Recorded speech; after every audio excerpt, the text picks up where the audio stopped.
News starts now. Good evening, I'm Amber Worthy. Thanks for joining us for News 12 Now at 11. Police say that they have one person in custody in a SWAT standoff in Chattanooga. It happened on Halsey Road. A viewer called in around 9 p.m. tonight and says that police were stationed at a church on Halsey Street. Neighbors tell us that Chattanooga SWAT was surrounding a home about 3 blocks away from that church. That person is charged with domestic assault and domestic violence. Chattanooga police are also looking for a person they say shot a gas station clerk on Lee Highway. Police say it happened around 1 a.m. this morning and the gas station was back open at 9.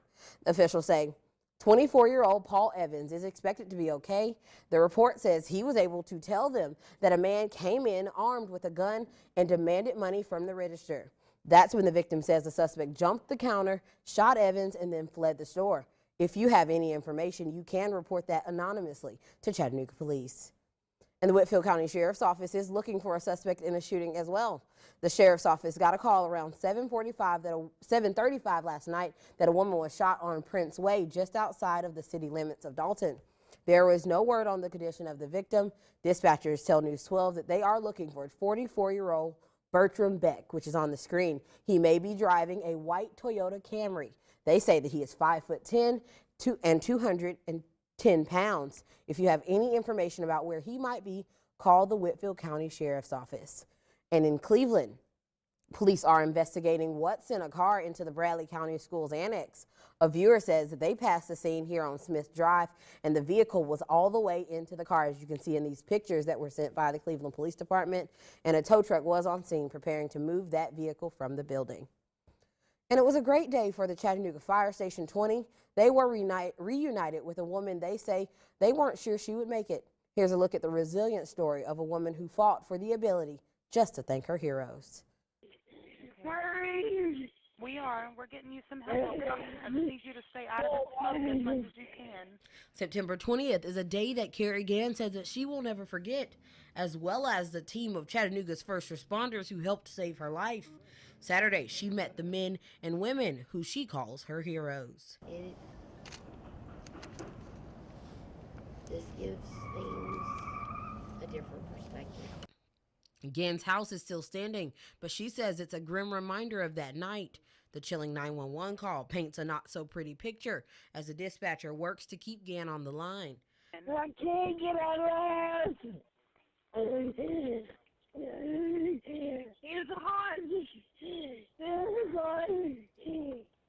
For the dispatcher, the cliffhanger began minutes into the call when Gann's breathing slowed and she stopped responding. Are you there?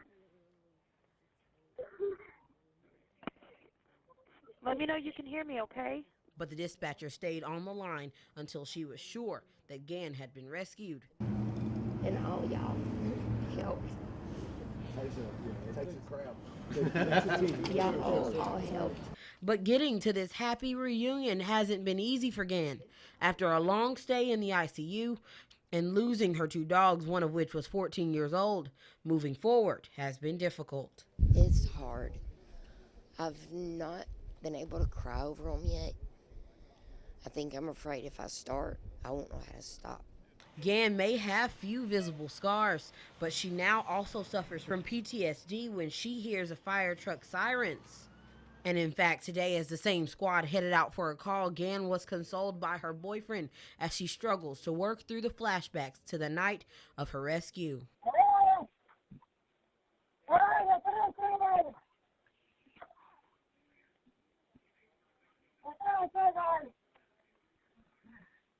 A day that Gann is working to forget, but grateful to not have been alone.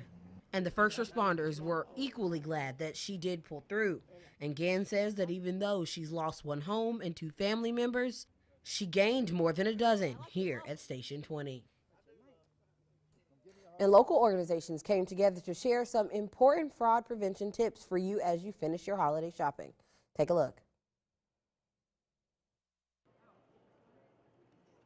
AARP was out at Hamilton Place Mall Saturday sharing free resources about how to prevent you from becoming a victim of any type of scams. These metal wallets were given out, and AARP reps say that it will make it harder for any thief to take your card information using one of those digital skimmer devices that can take your money without even taking your actual card. Robert Riddell with AARP says that they have a network that will also keep you up to date on the latest scams in your area. Service. I've done it. I get about 1 or 2 a week.